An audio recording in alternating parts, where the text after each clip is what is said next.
윤석열 자격 없다.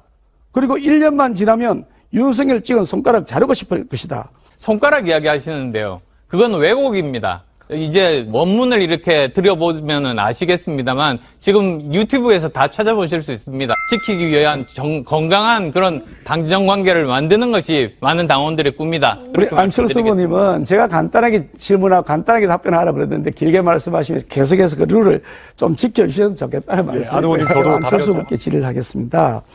그 사실은 좀 전에 저는 그 말씀을 들으면서 조금 이게 어떻게 계속 그렇게 설명하실까 하는 생각이 드는데 무슨 얘기냐면 이렇습니다. 좀 전에 이제 뭐 이 당이 통합되고 이렇게 하는 과정에서 그분들이 떠났다 하시지만 장병환 전 의원 안철수 대선 캠프의 총괄 선대본부장 하셨습니다. 아시죠? 그분이 안철수 대표와 소통이 너무 안 됐다. 참다 못한 제가 정치하지 말고 혼자 하는 일을 하라고 했다. 이렇게 얘기하셨고 장진영 국민의당 최고위원 하셨던 분인데요. 그분은 안철수 후보에 대해서 사람을 아낄 줄 모르고 절차를 무시한다. 마치 사람들이 정치를 위해 떠난 것처럼 표현하는데 이는 대단히 모욕적인 언사다. 이렇게까지 말씀하셨어요. 윤여준 지난번에 창당준비위원장 하셨죠. 그 당 만드신 당에. 그때 나한테 그렇게 수도 없이 새정치를 다짐하더니 연기력 많이 늘었다. 아카데미상 줘야 한다. 나한테 얼마나 거짓말 했는지 알아야 되겠다. 이렇게 명확한 워딩으로 말씀하셨어요. 그런 것을 보면서 우리 안철수 후보께서는 당을 이끌어갈 수 있는 리더십에 저는 문제가 있다는 생각을 합니다. 저는 용장도 있고 또 뭐 지장도 있고 하지만 제일 훌륭한 장수는 덕장이라고 하지 않습니까? 나한테 반대되는 사람도 있습니다. 나하고 뜻을 달리 하는 사람들도 있습니다. 그런데 그분들이 같이 열심히 안철수 후보를 돕다가 나중에 다 떠나버리면서 이렇게 쓴소리를 하고 떠난다면 분명히 포용한 리더십에 저는 문제가 있다. 그런 생각을 하는데 그 점에 대해서는 어떻게 생각하세요? 우선은 제가 3당으로 시작했습니다. 그러면서 수많은 고초를 겪었습니다. 거기서 이제 선거 때가 되면 사실 1당, 2당으로 떠나는 분들도 많았습니다만 어느 누구도 정말 제가 거기에 대해서 제가 비난하거나 그런 적 없다는 점은 이미 말씀드렸습니다. 그리고 지금 김기현 후보께서 말씀하시는 부분은 편집된 부분들입니다. 오히려 더 많은 사람들이 끝까지 남아서 당 하나를 만들 정도로 많은 사람들이 있었습니다. 그런데 이번에 바로 이번 대선 때 윤석열 후보와 단일화를 하고 함께 합당을 하면서 한 전선에서 이번 지방선거를 치러서 이겼습니다. 그게 저는 옳은 것 아닙니까? 제가 윤석열 후보와 단일화를 한 게 잘못이라는 그런 이야기입니까? 제가 질문을 드리니까 충분히 답변 시간 드렸으니까요. 윤석열 후보와 단일화하신 거 저는 높게 평가한다고 말씀드렸습니다. 후보 단일화한다고 해가지고 모든 것이 없어지는 것은 아닙니다. 만약에 우리 당이 대표가 되겠다고 생각하신다 그러면 과거에 우리 당에 대해서 폄하했던 것에 대해서는 적어도 유권자인 당원들에게는 그 입장을 설명하셔야 된다고 봅니다. 왜냐하면 우리 안철수 후보께서는 우리 윤석열 후보가도 단일화하셨지만 예전에 또 문재인 후보가도 단일화하셨고 목도리가 다 걸어주셨잖아요. 또 박원순 떨어졌죠. 아니 그래 떨어지고 걸리고의 문제가 아닙니다. 이거는 누가 걸렸냐 떨어지냐의 문제가 아니고요. 다른 분하고도 다 단일화했는데 아니 그 이번에 윤석열 후보가 단일화했으면 옛날 것이 다 없어진다. 그건 아니라는 거죠. 적어도 우리 당의 구성원이 되는 건 저는 오케이라 이거죠. 그런데 당의 대표가 된다고 하시면 지난번 이렇게 말씀하셨어요. 한국당은 이슬처럼 사라져야 될 것이다. 그리고 곰팡내 나는 한국당 구태 이렇게 얘기하셨고 윤석열 이거는 작년 대선 과정에서 있었던 일입니다. 윤석열 자격 없다. 그리고 1년만 지나면 윤석열 찍은 손가락 자르고 싶을 것이다. 이런 얘기들을 하셨단 말이죠. 그래서 저는 물론 선거 과정이니까 좀 과열되기도 하고 상대 후보에 대한 여러 가지 의견을 표명할 수도 있지만 적어도 대표가 되시겠다 한다면 저는 좋습니다. 단일화해서 좋은 일인데 대표가 되겠다 그러면 적어도 그 점에 대해서는 내가 그 당시에 이랬는데 지금은 내가 이렇게 생각 안 한다. 그 점에 대해서 사과하겠다라고 말씀하시는 것이 예의가 아닐까 싶습니다. 어떠세요? 예, 제가 답변 드리겠습니다. 우선 제가 처음에 민주당에서 그 정체를 알았습니다. 그래서 제가 민주당과 제일 잘 싸울 수 있는 그런 사람이 된 겁니다. 민주당의 지금 약점이 무엇이고 민주당이 가지고 있는 강점이 무엇이고 이런 점들을 제대로 잘 알 수 있습니다. 그 다음에 또 손가락 이야기 하시는데요. 그건 왜곡입니다. 이제 원문을 이렇게 들여보면 아시겠습니다만 지금 유튜브에서 다 찾아보실 수 있습니다. 거기에 윤석열 대통령에 대한 이름이 나오지를 않습니다. 나오지를 않는데 그 좌파 매체가 거기에다가 이름을 쓴 거죠. 그런데 거기에 그런 좌파 매체의 선동에 이렇게 휩쓸리면 어떻게 당대표를 하실지 저는 정말로 걱정이 큽니다. 우리 유권자들께서 정확하게 다 아시고 볼 거니까 변명은 그렇게 이해를 하고요. 당정 분리에 대해서 제가 좀 여쭤보려는데 우리 안철수 후보께서는 당정이 분리된다고 생각하십니까? 저는 당정이 협력해야 된다고 생각합니다. 사실은 제가 우리 당헌을 보니까 거기에 대해서 이미 정답이 다 있습니다. 답변을 드리겠습니다. 우리 당헌 8조 2항에 보면 제가 간단하게 당정은 원활한 국정 운영을 위해서 긴밀한 협조 관계를 구축한다. 제가 간단하게 질문했잖아요. 그러니까 간단하게 답변하시죠. 그래서 1분이라도 주셔야죠.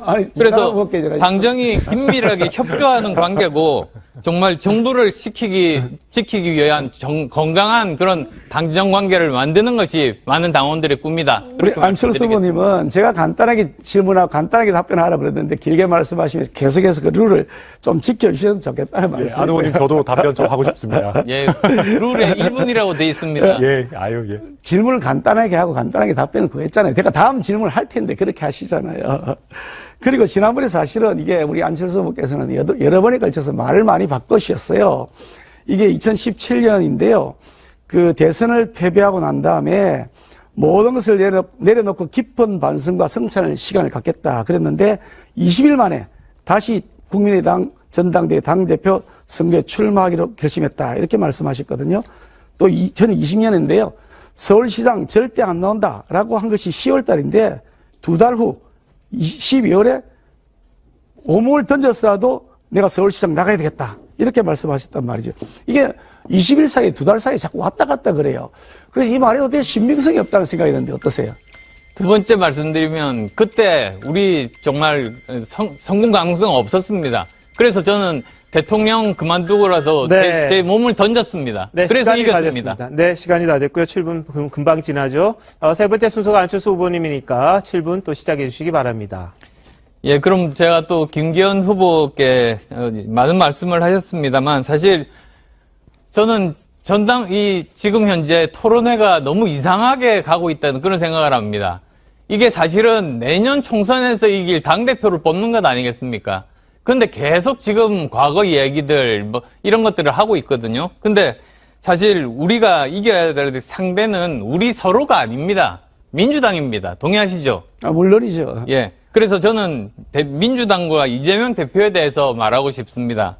이재명 대표가 최근에 한 달간 검찰에 3번 출석했는데 아마도 또 체포 동의안도 제출되겠지만 방탄국회 할 거 뻔합니다. 그래서 김기현 후보께 질문 드리겠는데 김 후보님, 이재명 대표 스스로 물러날 거라고 보십니까? 저는 이재명 대표가 후보 시절에 제일 최일선에서 공격했던 사람이고요. 그래서 남극성의 위리안치까지 당했던 사람인데 이재명 대표야말로 가장 우리 국익을 해치는 그런 지도자라고 생각합니다. 당연히 물러나야 된다고 생각하고 여러 번에 걸쳐서 물러나라 그러는데 물러나지 않고 있습니다. 제 판단에는 이재명 대표는 물러나지 않을 것 같다. 그렇게 생각하고 있습니다. 예. 그런데 아무리 이재명 대표라도 저는 단언합니다. 이재명 대표는 1년 뒤에 오늘 민주당 대표가 아닐 겁니다. 왜 그렇게 제가 말씀드리냐면 저는 민주당 특성 그리고 속성 너무나도 잘 압니다. 총선이 다가오면 민주당은 언제 그랬냐는 듯이 이재명 위원 뒤로 물러나게 하고 대신에 그럴듯한 비대위원장 세워서 그 간판으로 총선 치르게 할 겁니다. 사실 그렇게 해서 이미 2016년에 문재인 대표가 뒤로 물러나는 방법을 통해 가지고 이긴 적이 있기 때문입니다. 그러면 그 상황이 됐을 때 과연 우리가 어떻게 이길 수 있는지 그 전략 혹시 가지고 계시는지요? 지금 이재명 대표가 민주당 대표를 계속 하고 있는 것이 어떤 사람들은 우리 당에 도움이 된다고 말씀하시는 분도 계십니다. 실제로 정치로 보면 그렇습니다만 네. 저는 그 성정상 이재명 대표는 그만두지 않으려고 끝까지 버틸 것이라고 보고요. 그럼에도 불구하고 민주당 내부에 내분이 일어날 여지가 있습니다. 당연히 그 가능성을 보고 있고 그렇기 때문에 그에 대비해서 우리가 필요하다 그러면 민주당 인사들 중에서도 합리적인 사람이 있으면 우리 당의 가치 그릇을 담아서 전국 정당을 지향할 수 있는 길로 가야 된다. 그것이 연대와 포용과 당평을 통한 대통합의 정신이다. 그래야 총선을 이길 수 있다. 저는 그렇게 생각하고 있습니다. 저는 그게 답이 될 거라고 생각하지 않습니다. 지금 현재 비대위원장이 새로 이렇게 와가지고 우리에게 위협적인 비대위원장이 있을 때 어떻게 이길 수 있는지 전략을 물어봤는데 엉뚱한 지금 답을 하고 계시거든요. 비대위원장이 세워진다고 해서 그 당이 그대로 간다고 한 전제가 성립되지 않을 수 있다는 말씀을 드리는 겁니다.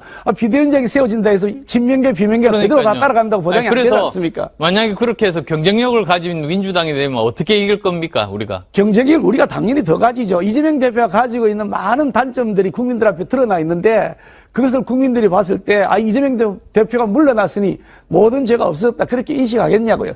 그런 캠페인을 우리가 잘 벌여나가서 민주당이야말로 얼굴 분식 회계를 했을 뿐이지 그 내용은 다 잘못된 사람들로 채워져 있다. 이런 얘기를 하면서 우리가 정치력을 잘 발휘해야죠. 저는 지금 김기현 대표님 말씀 들으면서 역시 수도권 그리고 험지에 대한 경험이 너무나 부족하시구나.